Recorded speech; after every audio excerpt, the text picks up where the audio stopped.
I feel like myself again. I feel like that person that I used to be when I was young. I feel young again. And, I'm excited about things. I think about, have all these ideas and I'm motivated. And, I have hobbies again. And that kind of had all gone away for a long time to where I didn't even realize it. Like years, I didn't even realize it until I kind of came out of a fog. And the fog started to lift because I was eating, a carnivore diet, because I eat lots and lots of meat. I do eat eggs. I eat butter.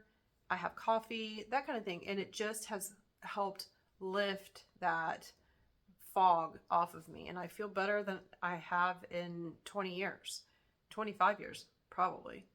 And I feel like I'm the healthiest I have been in 25 years. One thing I noticed after eating a carnivore diet for over a year is I have come out of a fog and I feel like myself again. One of the things that really changed for me in 2023 was that I realized, I finally made the connection that food and nutrition really matter a lot, because I wanted to lose weight, I wanted to be healthier, and I did a lot of research on eat to, eliminate autoimmune illnesses, to lose weight. That's how I found the carnivore diet, trying to do all of those things. And it has worked very well for me, and to the point that it's not a diet anymore. It's my lifestyle and I enjoy it.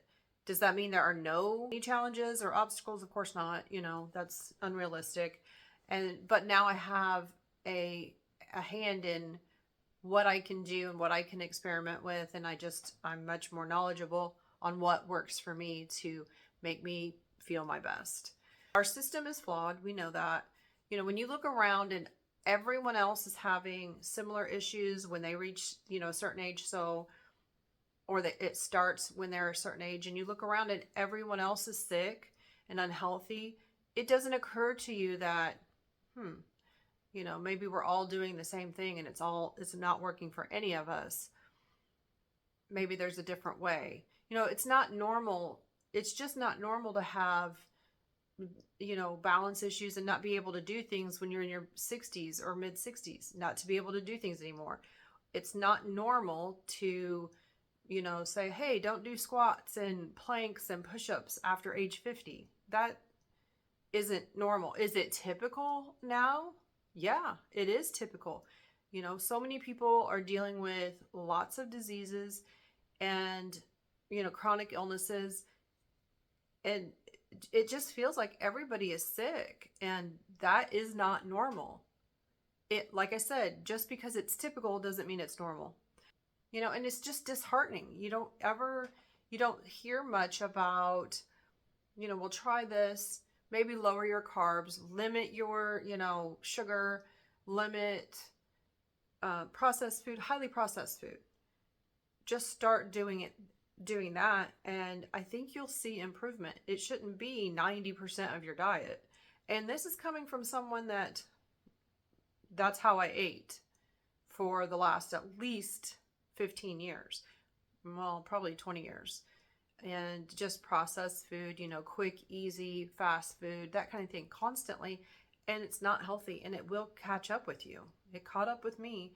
And then it was, 12 years of being overweight, unhealthy, just depressed. I didn't even realize I was depressed. I didn't even realize that that there was an issue with the way I felt, that I didn't want to do anything, and that my anxiety was sky high. Because everyone around me was the same, and it was that mommy culture and that mommy wine culture, and which I understand that. And it is nice to have people to commiserate with, but if you feel like that, most of the time, for me, that was a sign. That's not normal. I should enjoy being around my kids a little bit. And I was constantly thinking about, prior to this year, to 2023, I was always thinking about, oh, well, now I can't wait to get home and be able to sit in front of the TV with streaming and my, glass of wine, that kind of thing. Now, I'm not saying that you shouldn't look for, I still look forward to spending time and being cozy and having time to myself, but It's what I would focus on all the time, the whole day, because I love being home. I don't want to be outside after dark. To alter my routine so that I would never have to do that, and have to have the highest anxiety in traveling or driving or riding in the car. Something was off. And 90% of it was the way I ate. I just ate terribly. And I didn't know how to eat properly. I was going online, I was trying. It wasn't that I couldn't follow dietary guidelines. It was that the dietary guidelines are flawed. Eating 7 to 8 servings of grains a day, that's just not realistic for me. I can't eat 7 to 8 servings of grains, which I would have gone towards bread and rice and that kind of thing, and lose weight. I can't do that unless I calorie restricted, which made me so hungry that then I would, go and binge or overeat on something because I was so hungry. And that food, I was not eating very much meat. And if I did eat meat, it wasn't fatty red meat. It was usually 90-10, ground beef sometimes, and grilled chicken breast. And I don't like either of those things now. A little bit 90-10, I could probably eat that way before I'd eat a chicken breast. I learned in the last year was that the way to beat the system is to stay out of the system as much as you can. Especially for chronic illnesses, because it's just so frustrating waiting weeks and weeks and weeks if you're in pain or having a problem and it's affecting your life, especially, and you're waiting weeks and weeks and weeks to go to a doctor's appointment, and you're sitting in the waiting room for, a long time, and then you get in there and the doctor only has 15 minutes per patient. And to say, well, that's normal, that happens when you get older. Here's a pill you can take. And no, rarely do doctors know to tell you, try something different with your diet. And if they do, they usually tell you to eat less, move more, eat healthy. But what does that mean, right? Something that works for me is not going to work for somebody else. Stay out of the system.